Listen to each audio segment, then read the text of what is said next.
Ben, I'll turn it over to you. Great, thank you. Thanks everyone for coming. Good afternoon. My name is Ben Justice. I'm a professor in the Graduate School of Education at Rutgers. And it's my pleasure to introduce to you Molly O'Connor, who is a doctoral candidate in the top program here at the Rutgers Graduate School of Education. Ms. O'Connor holds a master's degree in international affairs from American University and a BA in political philosophy from the University of Dallas. Ms. O'Connor currently serves as a lecturer here in the GSE in the history department at Rutgers and also at the University of Pennsylvania.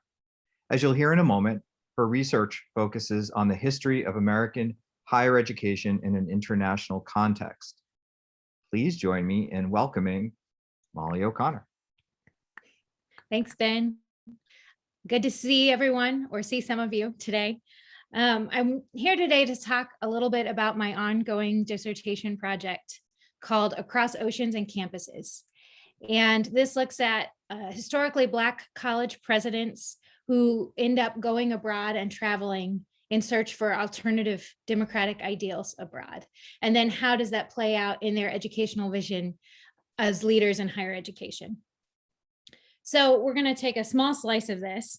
I'm going to be looking more in my larger project at biographies of Mordecai Johnson of Howard University in DC, Benjamin Mays of Morehouse College, and Willa Player from Bennett College. Their visions were formed and shaped globally, and they will talk a little bit about how that plays out for Benjamin Mays specifically.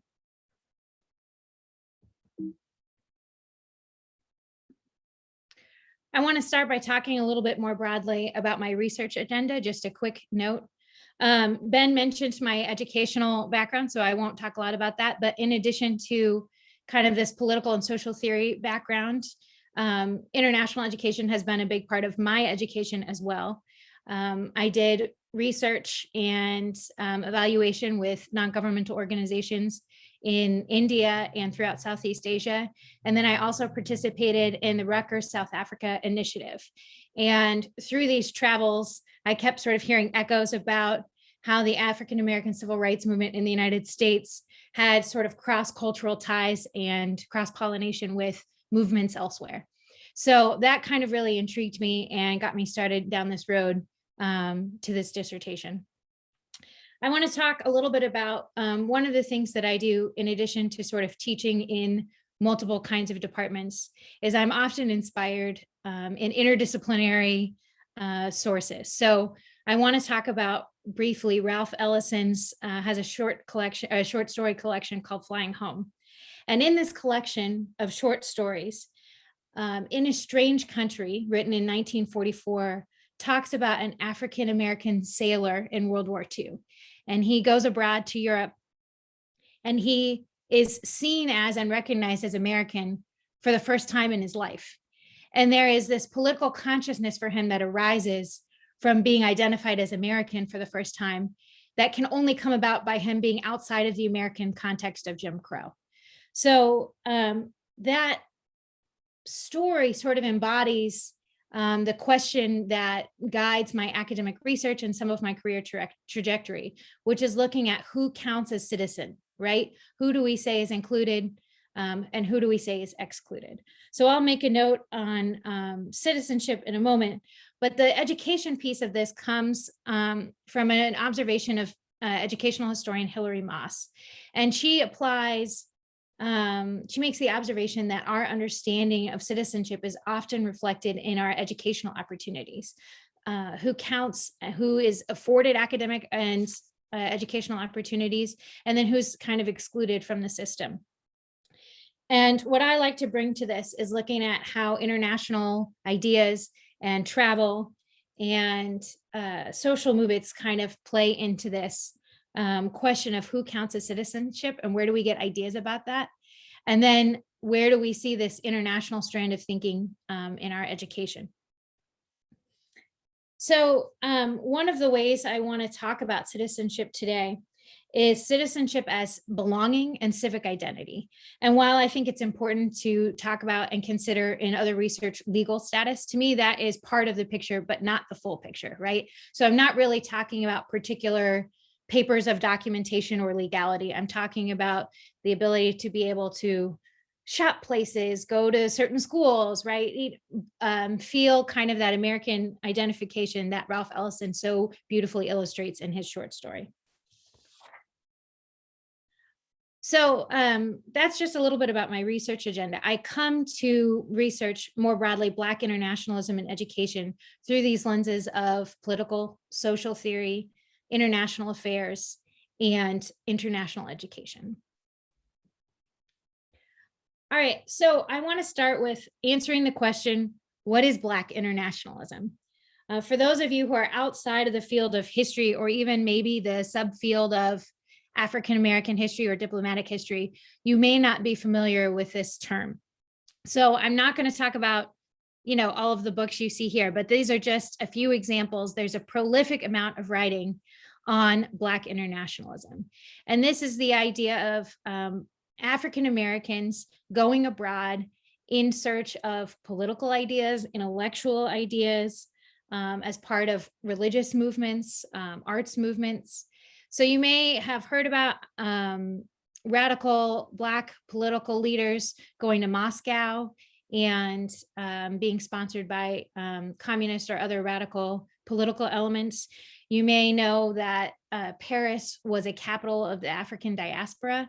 So there's a lot of a big Black intellectual and arts community there as well. And also, I don't know if you recall this from high school history days, but there were both Black nationalist groups and also white colonization groups who advocated for free Black communities to return to Africa. So there's a couple of different motivations for looking at and studying Black internationalism in this early 20th century period that I'm looking at. One is existing literature looks at political leaders. Two, they look at intellectual and arts movements. And three, some religious studies look at religious leaders and ecumenical movements around the world. What really hasn't been engaged yet is where this impacts education. So I want to take us to the site of where I'm looking at this engagement of international ideas with education, which is the site of historically Black colleges and universities.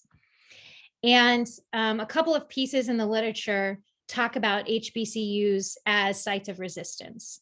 First, Ibram Kendi, publishing as Ibram Rogers, talks a lot about the long student movement in his book, The Black Campus.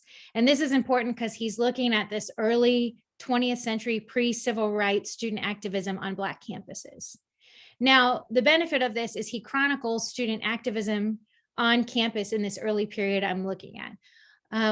Some of the thing I push back against is most of his extensive cataloging of this is looking at conservative administrators and resistance against student activism against college administration and policies. And this certainly happened, was necessary, and is an important part of the story. But the cases I'm looking at are where educators were key players in the movement and in facilitating that on campus. Another important concept that I really like to make use of is called the second curriculum.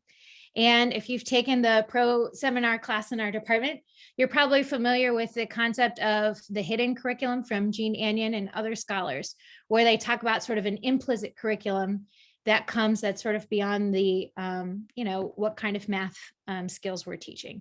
Well, the second curriculum is actually an overt curriculum where it's in kind of the mentorship between professors, the discussions they have in class, the topics for papers, part of student organizations where they talk about things like social movement, equality, democracy, democratic ideals. So the second curriculum for favors is really important at historically Black colleges, because even when you see kind of a classic Western curriculum, you might have the second curriculum as a very strong factor at play. So I use this a lot in my work, and this is one of the ways I find evidence of international thinking among these college presidents on campus. Kind of the last concept I use from the literature about HBCU as sites of resistance is that Joy Ann Williamson Lott talks about how the campus students actually used campus resources for activism. So this is another place I'm looking for influence among students. And examples of this would be student newspapers, student governments, student organizations. Students in organizing would use campus resources, whether that was funding and structure through clubs, or whether it was using physical meeting space on campus. So one of the things that Williamson Lott sort of provides us with is this challenge to scholars to talk about how student activists operated in their primary role as students and in their primary environment as the campus. And these three scholars kind of answer her call to fix that in the scholarship. All right, so my work looks specifically at the Black college presidents that fostered and shaped these cultures on campus. I want to look at some scholars who highlight Black educational leadership in their work. First, historian Mary Beth Gassman, who's at Rutgers, has written much on the topic of the presidency, with a particular eye towards the role of philanthropy and also pushing back against persisting stereotypes of HBCUs. So a little bit about a little context here is that there are a number of HBCUs in the first half of the 20th century that don't really have autonomy in their governing decisions. So either they don't have Black leadership at the helm, or they're subject to white philanthropists, boards of trustees, church bodies, other places that they have to answer to when making educational decisions about the school. Another important scholar on the college presidency is Eddie Cole, and he talks about the importance of rhetoric and speeches in learning about the educational ideas and political ideas of college presidents at Black colleges. Now, the ways in which my work kind of builds upon this is it brings that international element in, and it looks specifically about how this cross-cultural exchange of ideas shows up in some of these places that they're looking, and also looking at a larger context of what's happening at multiple universities. All right, I'm pretty excited about my two frameworks. And I know there are a couple of people here who worked with me last year in a course working on dissertation proposals. And one of the things I worked really dedicated a lot of time to last year was developing frameworks. I was reading about a lot of different frameworks and sort of didn't find one that was a natural fit for the work that I'm doing.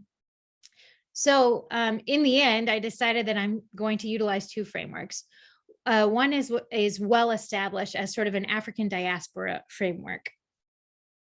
Now, what's important about this is the African diaspora looks at people who were who were forcibly removed from Africa and their homelands, and then they are in communities in new host lands, right?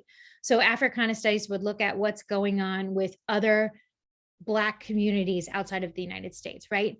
And in some ways, this is an important framework because it answers the question, how does, in this case, Benjamin Mays look to communities that are like his in other places for ideas about politics, right? How does he look to people who are in similar situations to him for alternative ideas about democracy and citizenship?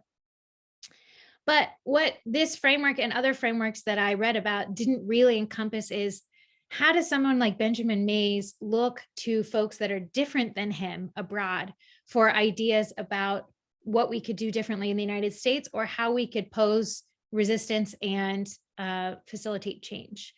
So I'm pretty excited about this because these two frameworks sort of embody a tension felt by many of the leaders that I study, which is that they both are sort of race men or race women, which means that they're kind of champions for Black leaders, Black education, Black advancement in society. And then they also are shaped by their Christian belief, and their Christian beliefs are sort of universal in universal human dignity, right? So they're trying to take particular ideas and universal ideas and sort of make them go together. So I feel like this lived tension is really expressed in the two frameworks I used, and it guides me in the archives to sort of say, okay, what communities is he reaching out to that are similar to him? And in what communities does he look to that really don't necessarily have a lot in common on surface level? All right, I want to take a moment to talk about my methods and why they're important. I use historical analysis and two kind of major methods within that. I'm looking at intellectual history, and intellectual history is often the way that I look at it is Richard Beringer is an intellectual historian, and he defines it as sort of the transmission of ideas or of thoughts from the past. And it could include philosophy, theology, epic poetry, but also, he says, sermons, debates, tracts, stump speeches, hopefully not Trump speeches, and pictures of cartoons, barrack ballroom ballads, and even graffiti. So it's kind of anything that preserves a record of human thought. And I really do structure my sources, when I'm looking in the archives for evidence that falls into some of this, both formal speech and formal writing, and also some of the casual correspondence of Benjamin Mays. It's basically anything that captures what men and women from various walks of life think. So in addition to looking at the intellectual history, I'm also interested in horizontal history. And horizontal history is this idea of looking at either multiple institutions or multiple factors that are shaping these institutions. And in my case, I'm looking a little bit at both. Traditionally, in history of education, you might see a biography of a single individual who's a leader of an institution, or the history of a particular institution.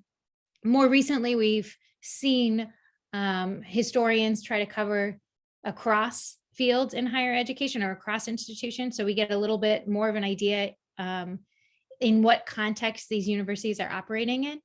And similarly, we talk a little bit about what else is going on. What are the philanthropic pressures? How is the fundraising impacting this? How are other academic zeitgeists affecting this?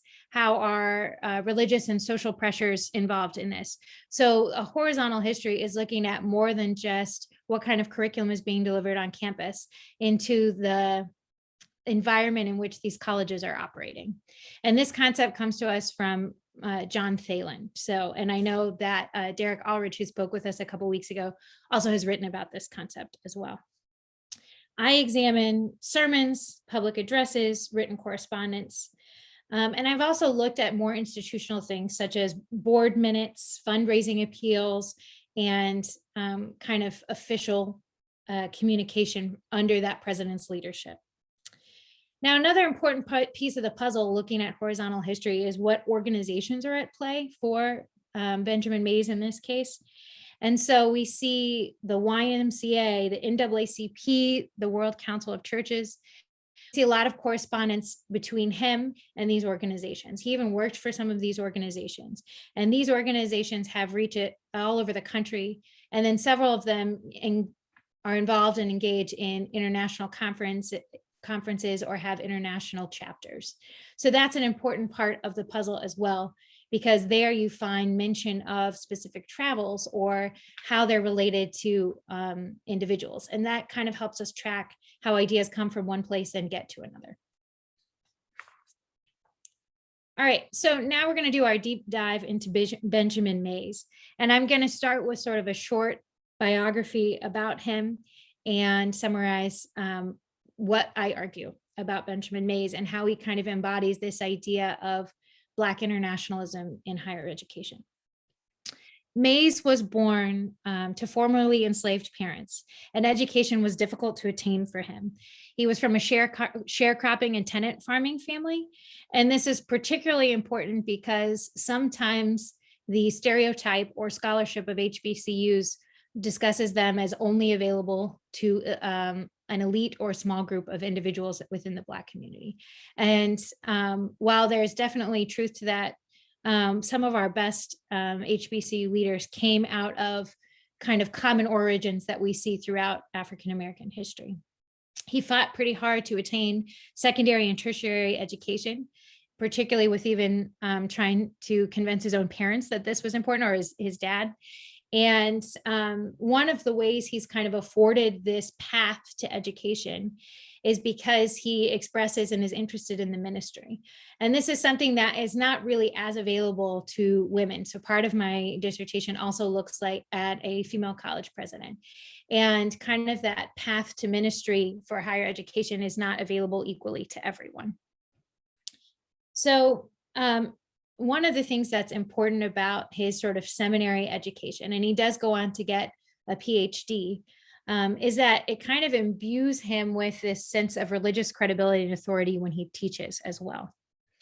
So my argument about Benjamin Mays is that the international travels that he undertakes, especially his world tour early on in his career, was incredibly formative in his thinking about democracy and civil rights in the United States.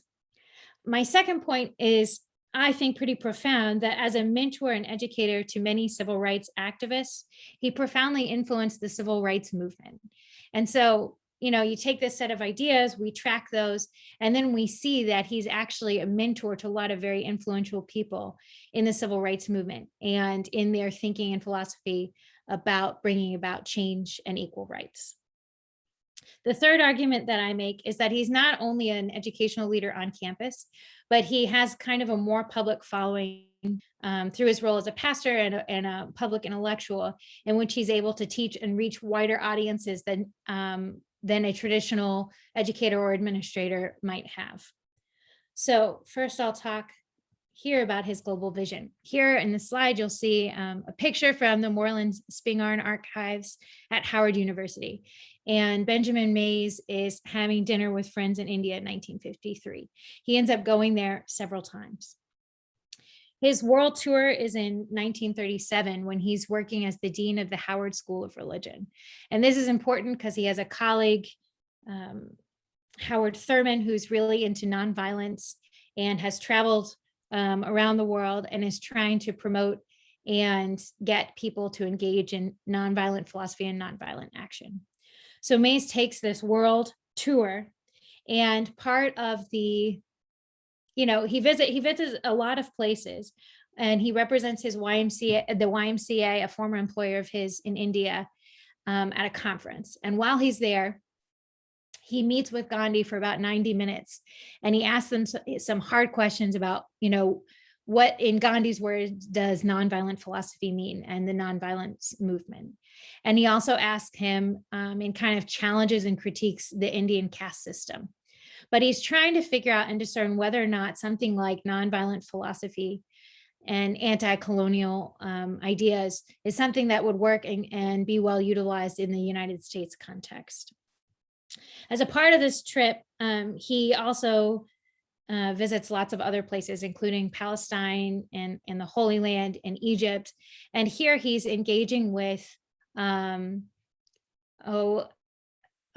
Jewish communities, Arab communities, Muslim communities, and he's just seeking out different ideas and trying to dialogue with different groups of people about politics and civic inclusion. Through this world trip, he kind of becomes a lifelong advocate of nonviolent protests in the civil rights movement. Upon his return, he authors lots of articles about this, but including an academic article called The Color Line Around the World. And he calls the problem of race worldwide. He connects this domestic struggle for African-American citizenship with this global anti-colonial movement. He not only kind of shares this in his public writing, which I'll talk more about in just a moment, but he also presents this in a reception to his Howard colleagues. In the archives, I found the invitation where he and his wife are invited to address his colleagues on the Howard faculty about his experiences abroad. So this is just kind of one of the ways in which I see evidence of how these ideas are being spread, right? He's traveling, he's publishing these articles, and then also on campus, he's sharing them with his fellow colleagues who are not traveling abroad. He returns, as I mentioned in this photo, in 1953 to India to witness the world's largest democracy composed of people of color. That's what he calls it. And this trip further validates for him kind of the absurdity of Jim Crow and the perniciousness of Jim Crow and this myth of African-American inferiority. Now, to turn a little bit to some of his educational leadership, in 1940, which is not very long after his world tour, he assumes the presidency of Morehouse College, and he would hold that position for almost 30 years. Throughout the presidency, he continues to pursue an international agenda. He visits Holland, Britain, Ethiopia, Italy, Sweden, Germany. I mentioned Israel, Palestine, Egypt, and travels throughout the world. And he undertakes these in a very intentional way. He's trying to encourage all of the organizations where he is on the board to engage in international conferences and to go abroad. And he's willing to do so as the representative of these different groups. And he does so even sometimes at great personal expense. So in the archives, this looks like a bunch of paperwork and back and forth letter writing about if he will get reimbursed for travel expenses, and that he's willing to go even if he has to pay his own way, but requesting that he could be reimbursed for some of this representative work. For Mays, importantly, his exposure and acceptance to this radical nonviolent philosophy came particularly through these encounters in India. But as I have demonstrated and talked about, he is committed also to looking for ideas elsewhere. This, to me, signifies that Mays has a willingness and an openness to work with people, regardless of race, regardless of religion, in sort of the pursuit of a pluralist political progress. So this is an important aspect of an evidence of his ability to take this philosophy and enact it in ideas. It's really because of Mays's mentorship of Martin Luther King Jr. that King adopts nonviolent philosophy. King is first exposed to nonviolent ideas through another college president I talk about in my dissertation, Mordecai Johnson. And he goes to a talk in Philadelphia and hears about nonviolent philosophy. And then he attends Morehouse as a young undergraduate and is kind of taken as a mentee, one of Mays's Morehouse men. And as Mays's biographer calls him, he kind of becomes the schoolmaster of the movement. And a couple of ways we see this in the archives is that Mays writes a column in 1960, so early on in the student movement, in a Christian magazine called The Worker, national magazine. And he calls on pastors to support student activists from the pulpit. And he said, he believes that the wider community should be buying into and supporting these students. And he goes even further than trying to get these pastors to call on the community to support student activism. He also calls people to open their pocketbooks to help these students pay for their legal fees. And I see a lot of this in his public speeches and public addresses. So in addition to that, I see Morehouse has kind of a weekly chapel service for students at this time. And Mays comes to this chapel service to give a sermon. And in that, he defends how important he thinks a free and independent student press is, and student government, as well as academic freedom for professors. And you may think, well, that seems like pretty basic stuff.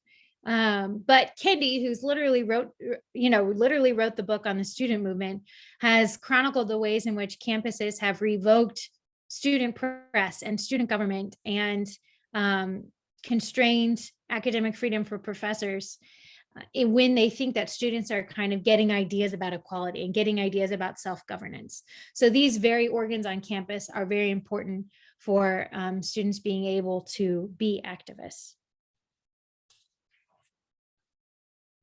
Another aspect that's important in Mays's work as an educator is he has these relationships as a college president that's kind of with unlikely partners or unlikely allies. And one of his allies is a chief of the Atlanta Police Department. And that starts as early as the 40s, where the Atlanta chief of police often writes or telegraphs or contacts Mays to let him know about the officers in his division, and when his students go out and protest, what kind of officers might be on the scene or on duty responding to that. And that's really important because at this time, there's a lot of overlap between local police force and the Ku Klux Klan and other violent organizations. And he actually goes back when Mays writes his own autobiography and consults with various people in his life, including this police chief, to kind of recall the accuracy of some of his memories. And this is, there's a whole series of correspondence, written correspondence between them as well, where Mays is trying to sort of looks out to unlikely allies in pursuit and support of nonviolent political action.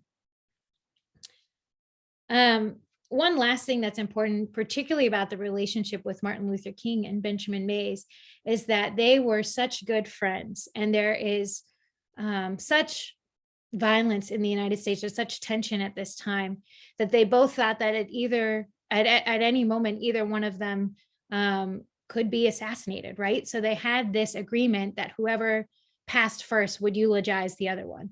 So in it's sort of a devastating moment, because Martin Luther King is really young when he's assassinated.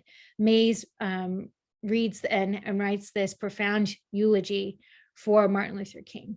And King is a very prominent and notable example, but I have interviewed in the course of my work other Morehouse men who were mentees of Mays, who were similarly civil rights leaders and advocates of nonviolent protest and action. And that's pretty amazing to talk to his students firsthand.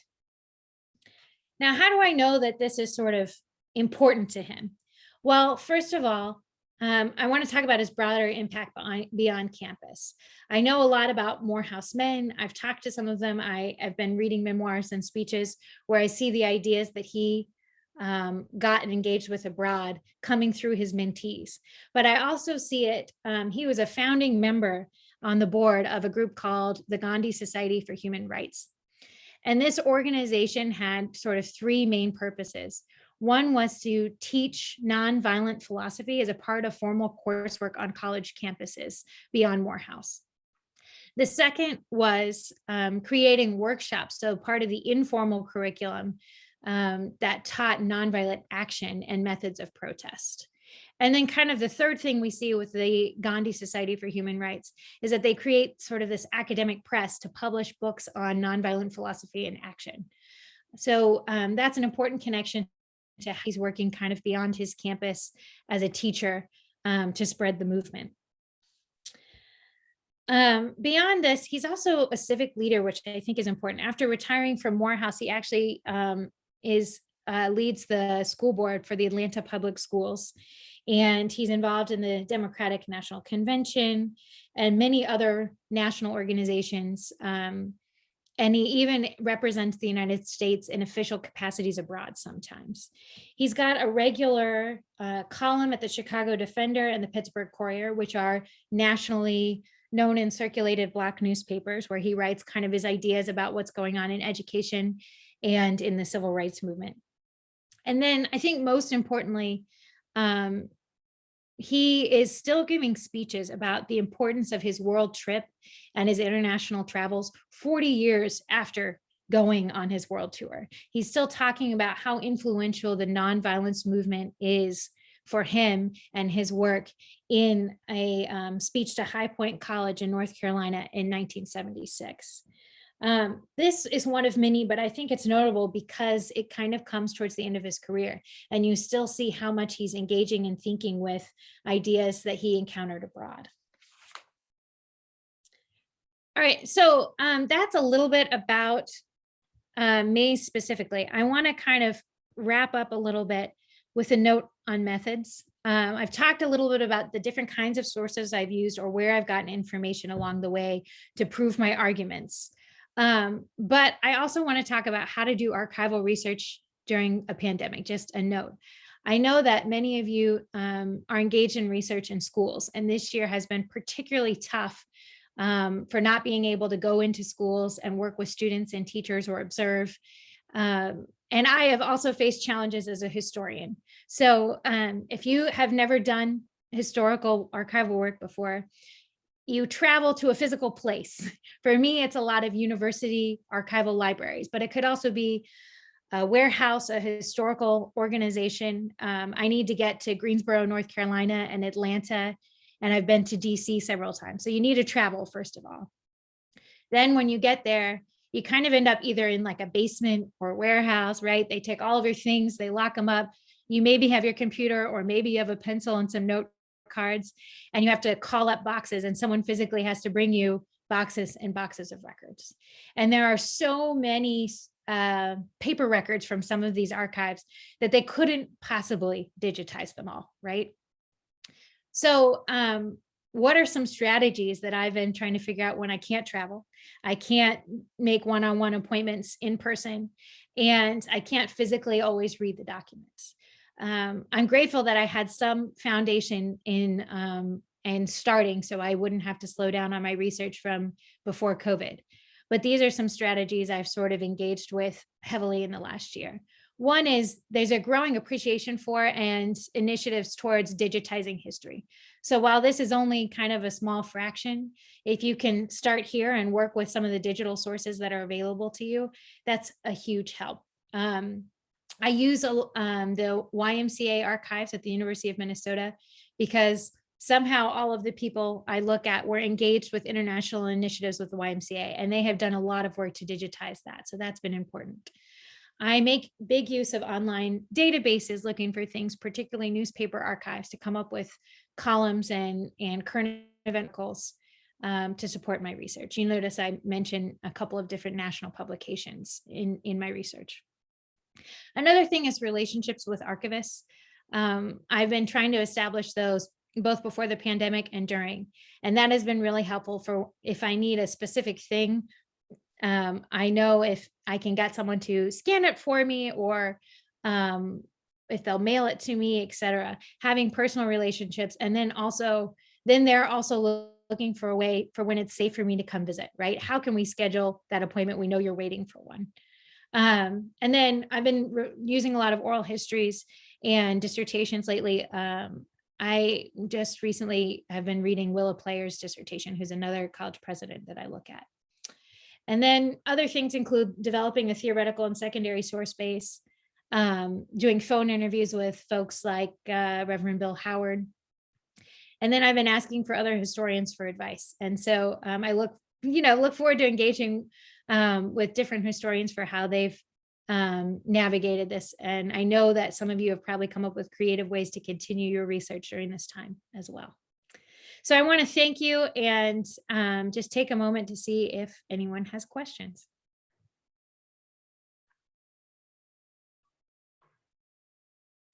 Thanks, Molly. If anyone has questions, you can use the Zoom hand, you can jump in, you can use the chat. Brittany. Hi, Molly. Wonderful research. I'm wondering what made you interested in this topic? That's a great question. I have been interested since my undergrad in questions of citizenship and education and how they're related. And I think the biggest place I see the gap between what we talk about when we talk about civic ideals and civic inclusion is through the institution of slavery and then the Jim Crow period that follows. And so I think part of my international travels and comparative studies with South African apartheid really made me sort of examine where higher education had fallen short and where people felt forced to look for alternative ideas. And so because I was exposed to alternative ideas abroad, I also was interested in the way in which other educators were as well, and how they deployed that in their classroom and on campus. Thanks, Brittany. Anybody else?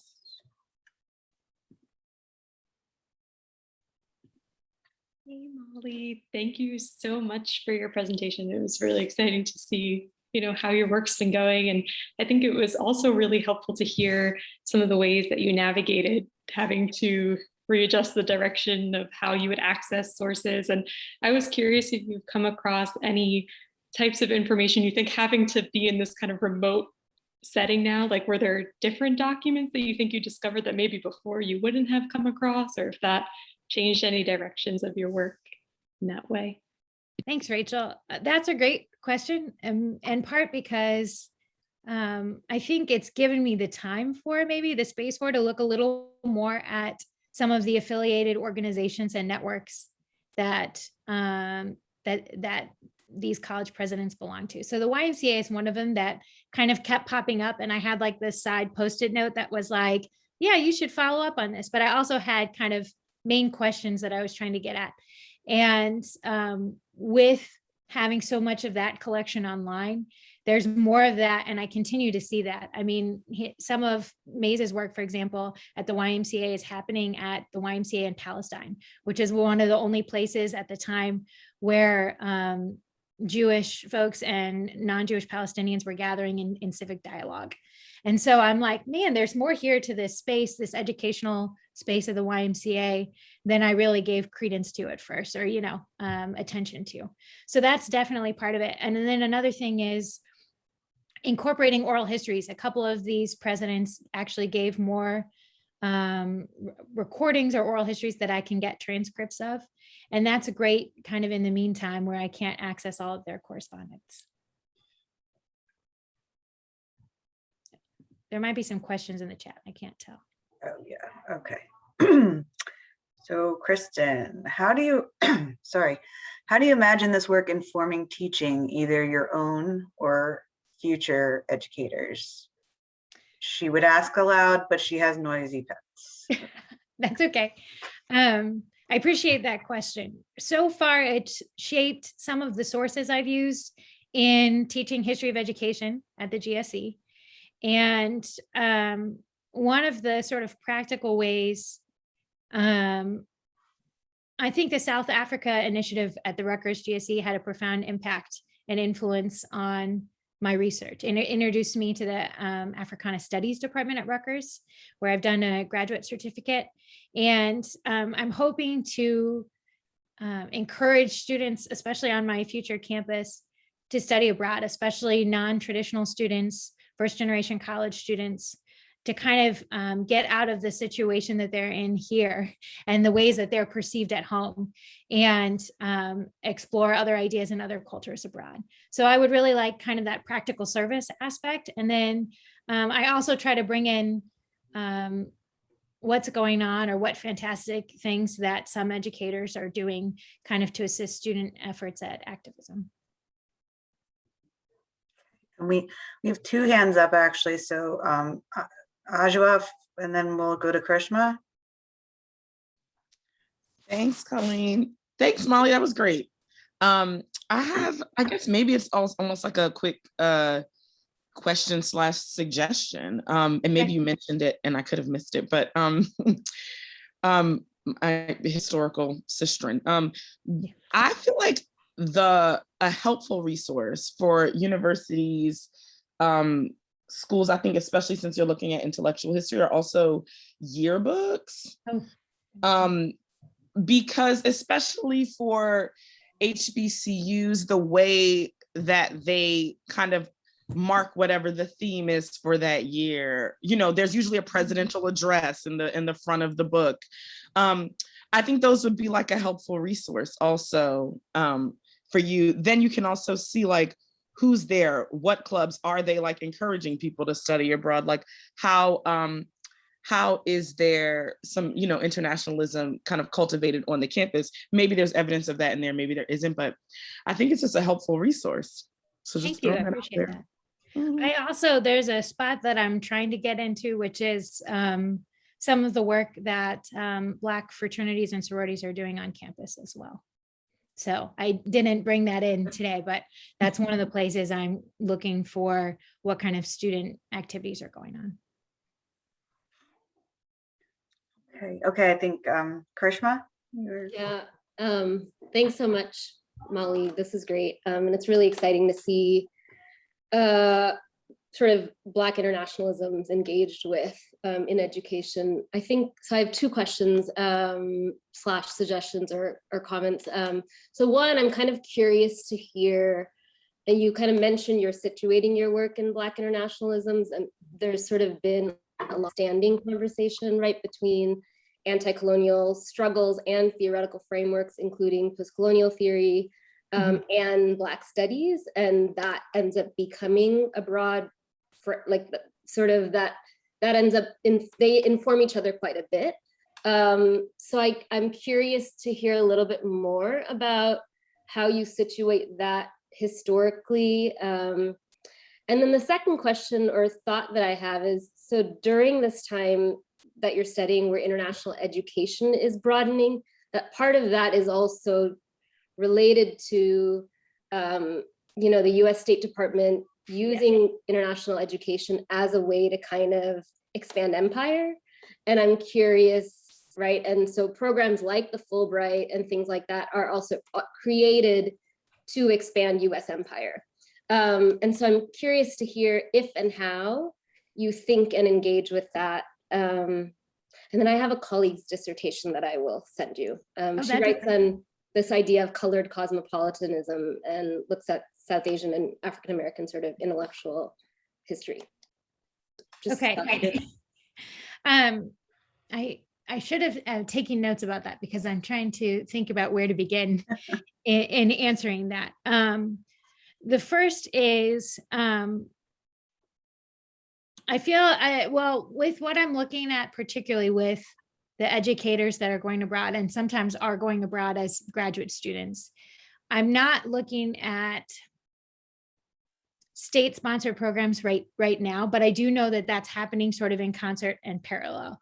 So a lot of the work that I'm looking at is organized by either sort of dissident organizations or organizations with a particular sort of social and political agenda that is often sort of countercultural to kind of the US notion of empire, right?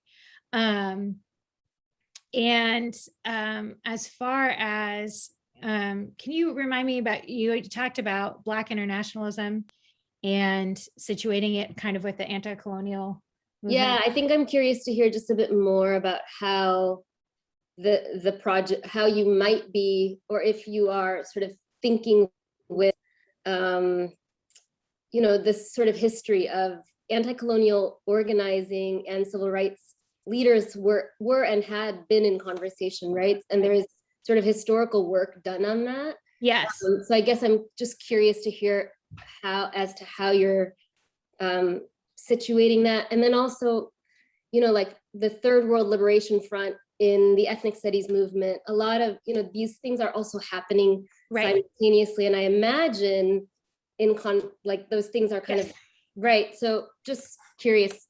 I think part of the challenge there is that there's a lot going on, which is part of the reason I'm sort of in this area, is because every time I sort of saw something or read something along the way in like the last several years about this international engagement, I'm like, oh, that's interesting. That's great. I want to, you know, there's, I'm trying to think, as far as these sort of anti-colonial movements, a lot of what I've read is kind of chronicling not educators in this space, if that makes sense. It's looking at either official Black representatives of the US government being sent abroad for some of these things, or like I'm just thinking of Penny Von Eschen or Brenda Gale Plummer. There's a couple of people who are kind of looking at more official US relations and state-to-state organizations. I do kind of make use a little bit.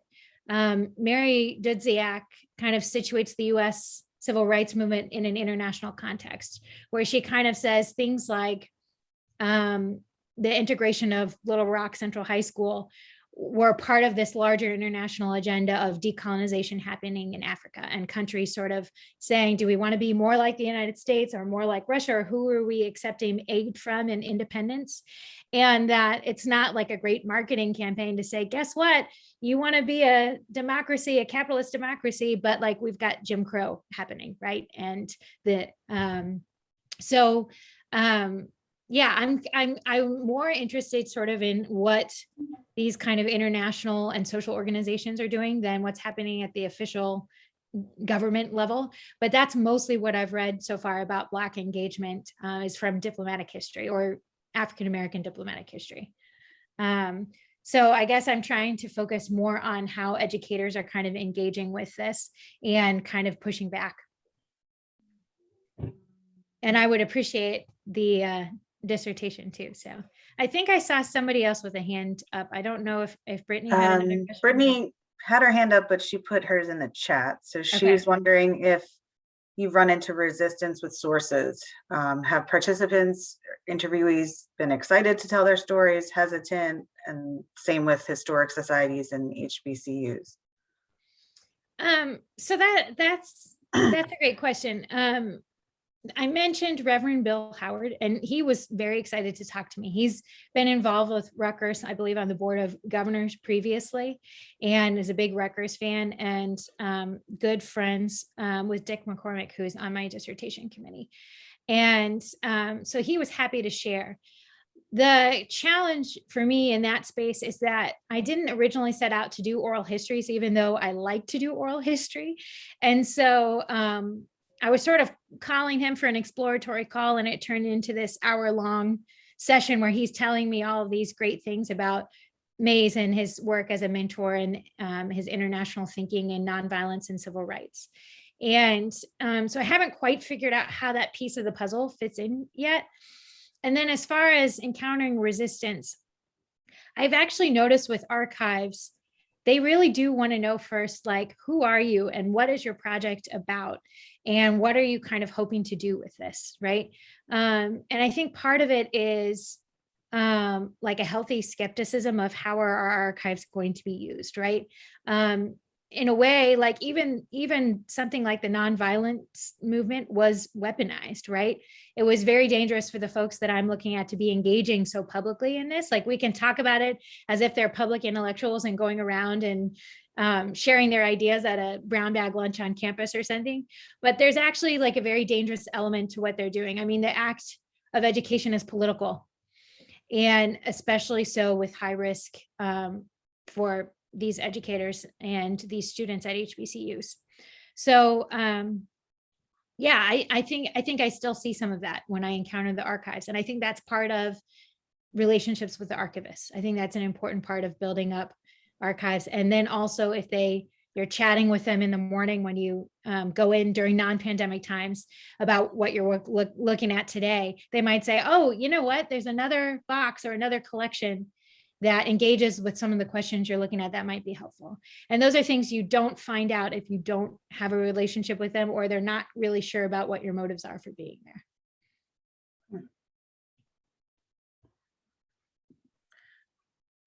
Okay, anybody else? We've got a few more minutes if we.